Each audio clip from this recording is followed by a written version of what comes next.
सबैलाई ख्रिस्ट येशूको न्यानो नाउँमा जय मसीह। आउनुहोस् प्रियहरू, आज हामीहरू मिकाको 3 अध्यायलाई हेर्नेछौँ र मिकाको 3 अध्याय तपाईँहरूले खोलेर आफ्नो अगाडि राख्नुभयो भनेदेखि तपाईँलाई वचन बुझ्न अझै सहयोग मिल्नेछ।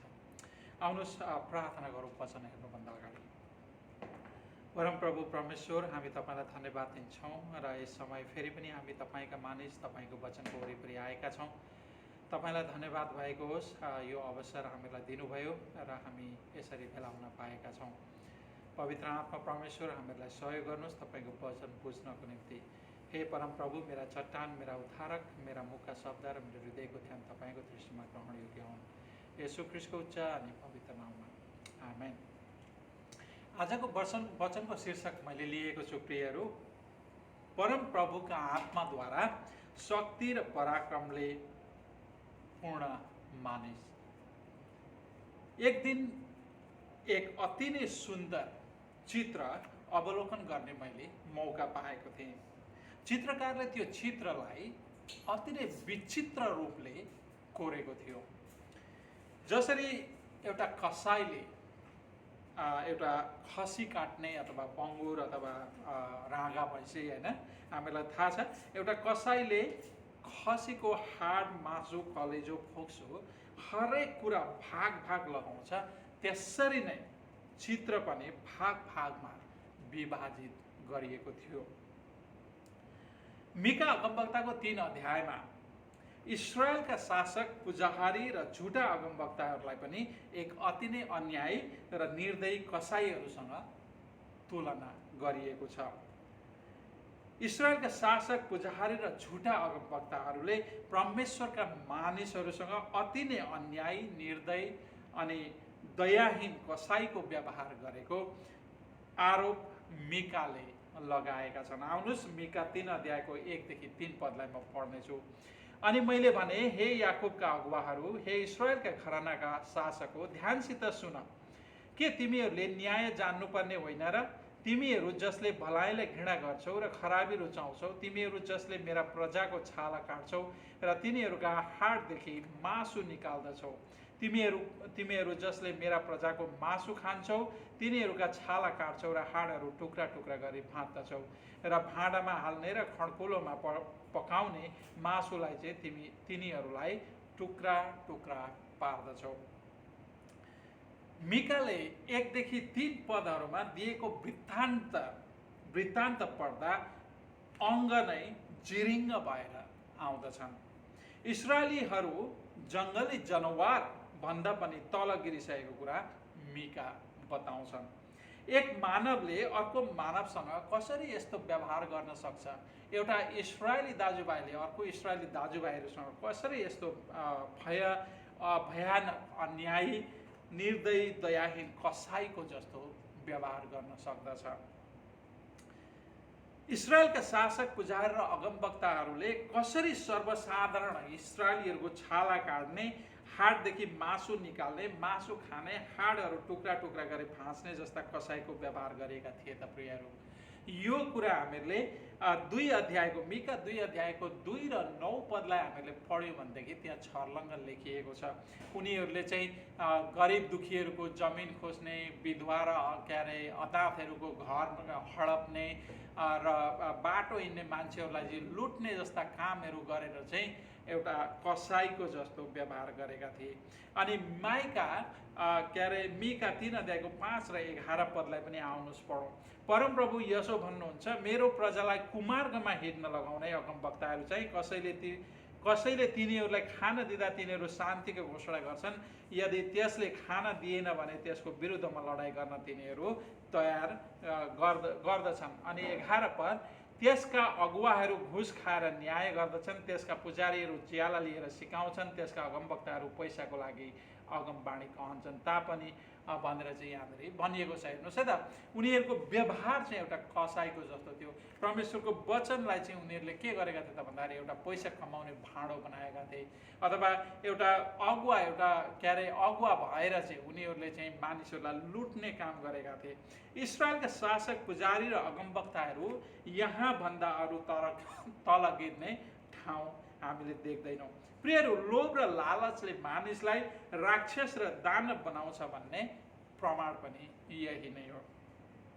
लोभी र लालची मानिसको हृदय कति कठोर, निर्दयी, अन्याय र अप्रिय हुन्छ भन्ने कुरा इस्रायलका शासक, पुजारी र अगमवक्ताहरूद्वारा हामीले छर्लङ्ग देख्न सक्दछौँ।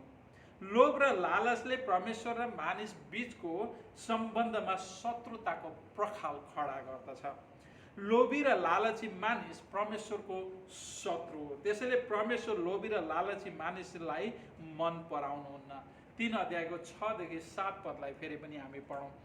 यसकारण तिमीहरूमाथि दर्शन रहितको रात आइपर्नेछ, अन्धकार हुनेछ, तर तिमीहरूले जोखाना हेर्न पाउने छैनौ। अगमवक्ताहरूका निम्ति सूर्य अस्ताउनेछ र दिन चाहिँ तिनीहरूका निम्ति अँध्यारो हुनेछ। दर्शन देख्नेहरू लज्जित हुनेछन् र जोखाना हेर्नेहरू लाजमा पर्नेछन्। तिनीहरू सबैले आफ्नो मुख छोप्नेछन्, किनभने तिनीहरूले परमेश्वरबाट जवाब पाउने छैनन्। अनि त्यसै गरेर 9 देखि 12 पदलाई पनि हामीहरू हेरौँ। 9 देखि 12 पद। हे याकुबका घरानाका अगुवाहरू र इस्रायलका घरानाका शासक हो, यो सुन, तिमीहरू जसले अन्यायलाई घृणा गर्छौ र सबै ठिक कुराहरूलाई बङ्ग्याउँछौ, जसले रगत बगाई सियोनलाई र दुष्टता परमेश्वरलाई यरुसलेमलाई निर्माण गर्छौ, त्यसका अगुवाहरू घुस खाएर न्याय गर्छन्, त्यसका पुजारीहरू ज्याला लिएर सिकाउँछन्, त्यसका अगमवक्ताहरू पैसाको लागि अगमवाणी कहन्छन्, तापनि तिनीहरू परमेश्वरको आड लिएर भन्छन्, के परमप्रभु हाम्रा बीचमा हुनुहुन्न र हामी माथि कुनै खराबी आइपर्ने छैन। 12 पदलाई हेर्नुहोस्। 12 पदमा, यस कारण तिमीहरूकै कारण सियोन खेत जस्तै जोतिनेछ, यरुसलेम चाहिँ ढुङ्गा रोडाको थुप्रो बन्नेछ, मन्दिरको डाँडा चाहिँ झाडीहरू बढेर आएको ढिस्को चाहिँ हुनेछ। कारण उनीहरूको अधर्म, उनीहरूको पाप, उनीहरूको कसाई व्यवहारको कारण परमेश्वर भन्नुहुन्छ उहाँले चाहिँ उनीहरूको न्याय गर्ने चाहिँ निधो गर्नुभएको छ। इस्रायलका लोभी र लालची शासक, पुजारी र अगमवक्ताहरू, कसाईहरूको परमेश्वरले 722 BC-मा असुरको देश ल्याएर उनीहरूलाई बन्दी बनाएर न्याय गर्नुभयो। त्यस्तै 586 BC-मा यरुसलेम अथवा यहुदा राज्यलाई पनि परमेश्वरले बन्दी बनाएर बेबिलोनद्वारा उनीहरूको न्याय गर्नुभयो। त्यो न्यायको दिन 6, 7 र 12 पदमा हेर्नुहोस्, एउटा आँगै जिरिङ हुने खालको परमेश्वरको न्यायको दिन कहिएको छ। परमेश्वरको वचनको अनुरूप इस्रायलका शासक, पुजारी र अगमवक्ताहरूको लागि अन्धकार र अँध्यारो प्रमाणित भएको थियो। 722 BC र 586 BC-मा वास्तवमै अन्धकार र अँध्यारो प्रमाणित भएको थियो। परमेश्वरले उनीहरूको न्याय गर्नुभयो। बाइबलमा भनिएको छ, प्रियहरू, जब परमेश्वर रिसाउनुहुन्छ, पर्वतहरू काँप्छन्, समुद्रका छालहरू उर्लिन्छन्, पृथ्वी कम्पमान हुन्छ, सूर्य र चन्द्र अन्धकारमा हराउँछन् भनिएको छ। जफन्याहको किताबलाई हामी हेर्न सक्छौँ। म पढिदिन्छु। 1 अध्यायको 14 देखि 15 र 18 पदमा यसरी लेखिएको छ, परमप्रभुको महादिन नजिकै छ र त्यो चाँडै आउँदैछ। ध्यानसित सुन, परमप्रभुको दिनमा हुने कराई तितो हुनेछ, त्यहाँ योद्धाको चिच्याइ ठुलो हुनेछ। त्यो दिन क्रोधको दिन हुनेछ, विपद र वेदनाका दिन, कष्ट र सर्वनाशको दिन, अँध्यारो र विरक्तको दिन, बादल र घोर अन्धकारको दिन। परमप्रभुका क्रोधको दिनमा न त तिनीहरूको चाँदीले न तिनीहरूको सुनले तिनीहरूलाई बचाउन सक्नेछ। उहाँका डाहाको आगोले सारा संसारै भस्म पारिनेछ, किनकि पृथ्वीमा बस्नेहरू सबैलाई उहाँले अचानक भस्म पार्नुहुनेछ। यहाँनिर हेर्नुहोस्, मानिसलाई कुनै कुराले पनि बचाउन सक्दैन, न त सुनले, न चाँदीले, न पैसाले, न धनले, न सम्पत्तिले। बचाउँछ त एउटै कुराले, त्यो हो येशू ख्रीष्ट। येशू ख्रीष्टमा विश्वास योग्य भएर, येशू ख्रीष्टमा विश्वास राखेर, येशू ख्रीष्टको धार्मिक शिक्षालाई पछ्याएर र उहाँको आज्ञाकारी भएर हिँड्ने मानिसहरूलाई मात्रै परमेश्वरले त्यो दिन बचाउनुहुनेछ। र त्यो दिन अचानक, यहाँनिर हामीले ख्याल राख्नुपर्ने शब्द भनेको अचानक। ख्रीष्ट प्रभुले भन्नुभयो, परमप्रभुको दिन चोरको जस्तै आउनेछ र अचानक आइपर्नेछ। त्यो दिन कुनै कुराले पनि बचाउँदैन। बचाउनुहुन्छ त केवल येशू ख्रीष्टले मात्रै, अरू कसैले र कुनै कुराले बचाउन सक्दैन। प्रियहरू, परमप्रभुको दिन इस्राएलका शासक, पुजारी र अगमवक्ताका जस्ता कसाई, लोभी र लालचीहरूको लागि अति नै भयानक दिन प्रमाणित भएको थियो। परमप्रभुको महादिन वास्तवमै डरलाग्दो, भयानक र सम्पूर्ण भस्म पार्ने दिन हो। कल्पना गर्न पनि डरलाग्दो दिन हो। यसकारण आमोस अगमवक्ता भन्दछन्, परमप्रभुका दिनको तिमीहरू किन इच्छा गर्दछौ? धिक्कार तिमीहरूलाई जो परमप्रभुका दिनको अति नै इच्छा गर्दछौ। आमोस अगमवक्ताले स्पष्ट रूपमा के भन्छन् त भन्दाखेरि, कसाई जस्ता मानिसहरूलाई, धिक्कार तिमीहरूलाई, परमप्रभुको दिन किन प्रतीक्षा गर्दछौ? किन पश्चाताप गर्न फर्किँदैनौ? अर्को शब्दमा भन्नुपर्दा परमेश्वर धर्मीहरूको लागि प्रेमी, दयालु, अनुग्रही हुनुहुन्छ भने इस्राएलका शासक, पुजारी र अगमवक्ता जस्ता पापी कसाईहरूको लागि कठोर दण्ड दिने न्यायकर्ता हुनुहुन्छ। मिकाको समयका इस्राएलीहरू र अहिलेको समयका क्रिस्चियनहरूमा खासै फरक छैन। आजका धेरै जसो मण्डलीका पास्टर, अगुवा र शिक्षकहरूले सेवकाईलाई पैसा कमाउने व्यवसाय बनाएका छन्। परिणाम, बाइबलीय सत्य शिक्षालाई बङ्ग्याएर, बाटो बटारेर विश्वासीहरूलाई मिकाको पालामा चाहिँ गलत शिक्षामा अन्धा बनाएका छन्। तर यसमा झुटा शिक्षाहरूको मात्र दोष छैन प्रियहरू, विश्वासीहरू स्वयं पनि दोषी छन्। मिकाको पालामा अगमवक्ता र पुजारीसँग परमेश्वरको वचन हुन्थ्यो भने आज प्रत्येक विश्वासीहरूसँग झुटो र सत्य छुट्याउन बाइबल हातमा छ। तर आजका विश्वासीहरू सत्य शिक्षाको खोजी गर्नुभन्दा झुटो शिक्षामै खुसी हुन्छन्, किनकि विश्वासीहरू पनि ख्रिस्टीय धार्मिक र भक्त जीवन जिउनुभन्दा सांसारिक मौजमस्ती जीवन जिउन नै खुसी छन्। त्यसैले विश्वासीहरूलाई पनि सत्य शिक्षा मन पर्दैन र बाइबल पनि पढ्दैनन्। यसकारण सेवाकाईलाई व्यवसाय बनाउने र परमेश्वरको अनुग्रहलाई पाप र अधर्म गर्ने परिचय पत्र बनाउने यी दुवै झुण्डको परमेश्वरले कठोर न्याय गर्नुहुनेछ। परमेश्वरको भस्म पार्ने दिन, न्यायको दिन, यी दुवै झुण्डले परमेश्वरसँग उद्धारको निम्ति बिलौन र पुकार गर्नेछन्, तर परमेश्वरले सुन्नुहुने छैन। 3 अध्यायको 6 र 7 पद। यसकारण तिमीहरूमाथि दर्शन रहितको रात आइपर्नेछ, अन्धकार हुनेछ, तर तिमीहरूले जोखाना हेर्न पाउने छैनौ। अगमवक्ताहरूका निम्ति सूर्य अस्ताउनेछ र दिन चाहिँ उनीहरूका निम्ति अँध्यारो हुनेछ। दर्शन देख्नेहरू लज्जित हुनेछन् र जोखाना हेर्नेहरू लाजमा पर्नेछन्। तिनीहरू सबैले आफ्नो मुख छोप्नेछन्, किनभने तिनीहरूले परमेश्वरबाट जवाब पाउने छैनन्। यसकारण हामीले आफैले आफूलाई सोध्नुपर्ने प्रश्न यो हो, हामी इस्राएलीहरू जस्तो छौँ वा ख्रीष्टको रगतले किनेका र परमेश्वरको पवित्र आत्मा परमेश्वरले भरिएका धर्मी, इमानदार, आज्ञाकारी, असत्यको विरोध गर्ने र सत्यमा खडा हुने मिका जस्ता छौँ त?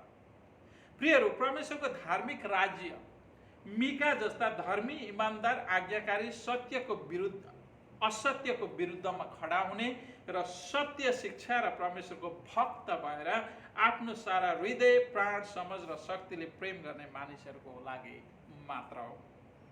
ख्रीष्ट प्रभुको बोलावट भन्दा अघि हामी इस्राएलीहरू जस्तै थियौँ, अथवा हामी लुट्दैन थियौँ होला, हामी कसैको जमिन लिँदैन थियौँ होला, कसैको घर लुट्दैन थियौँ होला, तर अरू जीवनशैलीमा खासै उनीहरूको भन्दा ढाँट्ने, छल्ने यी सबै कुराहरू, अनैतिक व्यवहारहरू हामीहरूसँग पनि थिए। उनीहरूको जस्तै व्यवहार, जीवनशैली थियो। हामी पापका कमारा थियौँ। तर परमेश्वरले हाम्रा आँखा खोलिदिन, पाप र अधर्मको कैदबाट छुटाउन र हाम्रा पाप र अपराधहरू क्षमा दिन येशू प्रभुलाई पठाउनु भयो।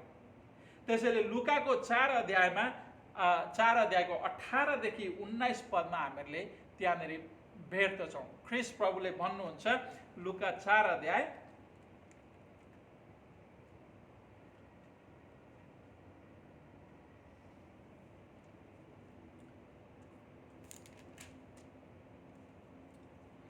परमप्रभुका आत्मा ममाथि छ, किनभने गरिबहरूलाई सुसमाचार सुनाउनका निम्ति उहाँले मलाई अभिषेक गर्नुभएको छ, कैदीहरूलाई छुटकाराको घोषणा गर्न र अन्धकारहरूलाई दृष्टि दिन, अन्धाहरूलाई दृष्टि दिन, थिचोमिचोमा परेकाहरूलाई स्वतन्त्र गराउनको निम्ति र परमप्रभुका प्रसन्नको वर्ष घोषणा गर्न निम्ति उहाँले मलाई पठाउनु भएको छ।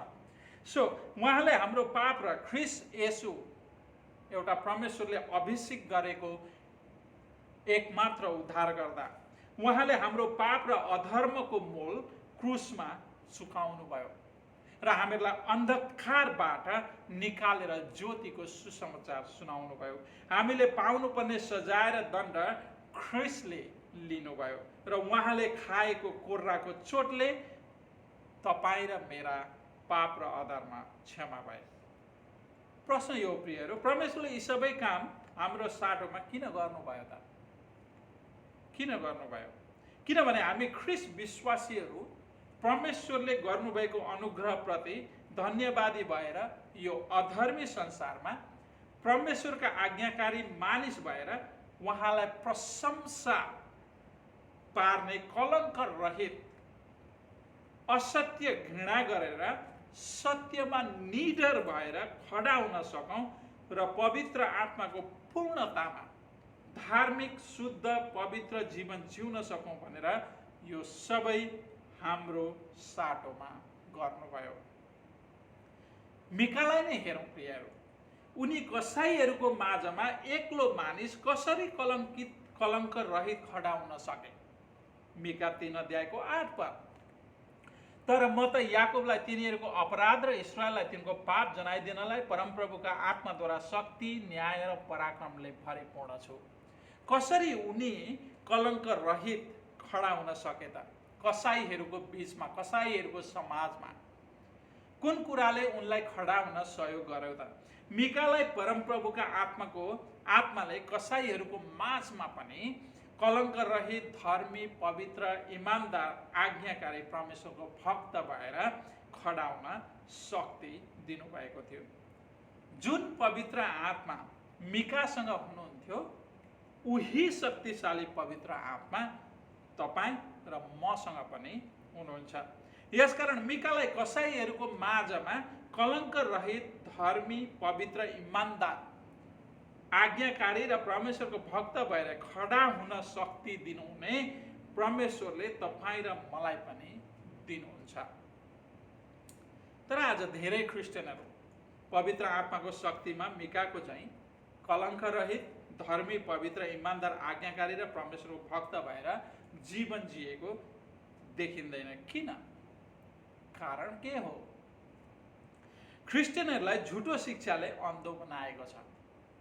किनकि धार्मिक, पवित्र, इमानदार र आज्ञाकारी जीवन जिउन उनीहरू चाहँदैनन्। त्यसैले आज धेरै क्रिस्चियनहरू मैले जस्तो जीवन जिए पनि, जस्तो काम गरे पनि फरक पर्दैन। परमेश्वर अनुग्रही हुनुहुन्छ, मलाई दण्ड दिनुहुन्न भन्ने खोक्रो सपनामा आफूलाई धोका दिइरहेका छन् र परमेश्वरको अनुग्रहलाई पाप र अधर्म गर्ने परिचय पत्र बनाएका छन् इस्राएलीहरूले चाहिँ। अनि परमेश्वरले इस्राएलीहरू जब पश्चाताप गरेर फर्केनन्, उनीहरूको 722 BC र 586 BC मा कठोर न्याय गर्नुभएको थियो। 32 मा लिएकै छु, अल्छी लागि भए पनि मैले बाइबल पढेकै छु, मन नलागी भए पनि प्रार्थना गरेकै छु, बेला बेला सङ्गतिमा पनि जबरजस्ती गएको छु, म त साँचो क्रिस्चियन हो नि। यी जबरजस्ती फल फलाउन प्रयास गरेका फल साँचो विश्वासको फल होइन प्रियहरू। यसकारण प्रियहरू, यी यस्ता सोचाइ भएका मानिस कुनै पनि स्वर्गीय जाँदैन।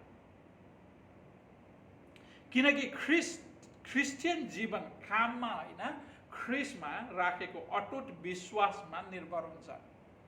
त्यसैले ख्रिस्ट येशूले भन्नुभयो, मलाई प्रभु प्रभु भन्नेहरू सबै स्वर्गीयको राज्यको भागीदारी हुन सक्दैन।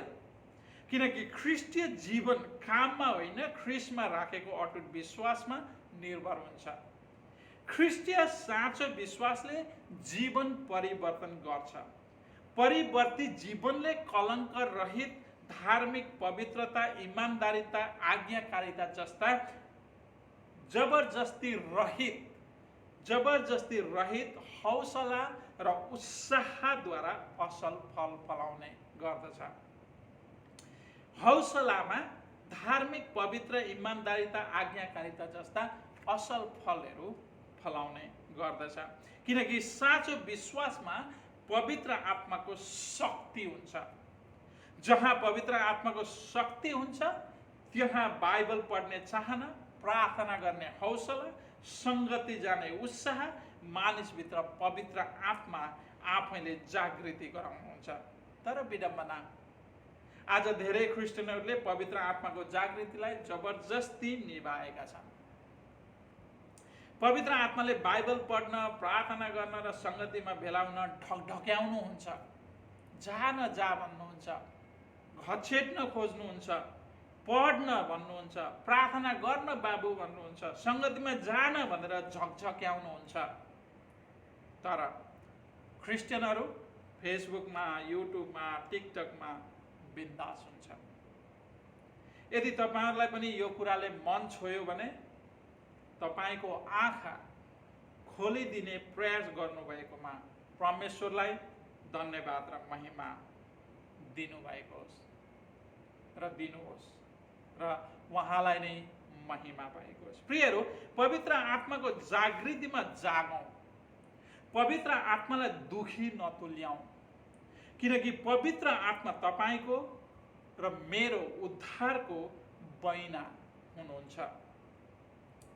एक पवित्र आत्मालाई दुखी तुल्याउनु भयो भने तपाईँको उद्धार जोखिममा पर्न सक्छ र तपाईँको जीवनमा पनि इस्राएलका मानिसको भन्दा ठुलो विपद आउन सक्छ र विपदको समयमा परमेश्वरले तपाईँ र मेरो बिलौना सुन्नुहुने छैन। किनकि 7 पदमा परमेश्वरले भन्नुभएको छ, दर्शन देख्नेहरू लज्जित हुनेछन् र जोखाना हेर्नेहरू लाज पर्नेछन्। तिनीहरू सबैले आफ्नो मुख छोप्नेछन्, किनभने तिनीहरूले परमेश्वरबाट जवाब पाउने छैनन्। यसकारण धन्यवादी भएर पवित्र आत्माको जागृतिमा जागौँ। प्रियहरू, सांसारिक लतहरूलाई घृणा गरौँ र कलङ्क रहित ख्रिस्ट भक्त भएर धार्मिक पवित्रता, इमान्दारिता, आज्ञाकारिता जस्ता असल पवित्र आत्माका फलहरूले भरिपूर्ण हौँ। सम्पूर्ण कुराको सन्तुष्टि अनि अनन्त जीवन संसार र सांसारिक कुरामा होइन, केवल ख्रिस्ट प्रभुमा मात्र छ। त्यसैले पवित्र आत्माको शक्तिमा जागृति हौँ, पवित्र आत्माको शक्तिमा भरिपूर्ण हौँ, पवित्र आत्माको शक्तिमा असत्यलाई घृणा गरौँ र सत्य कुरामा खडा हौँ। पवित्र आत्माको शक्तिमा परमेश्वरको महिमा गरौँ, परमेश्वरको आराधना गरौँ, हौसलित हौँ, उत्साहित हौँ र परमेश्वरलाई धन्यवाद दिउँ। आउनुहोस् प्रार्थना गरौँ।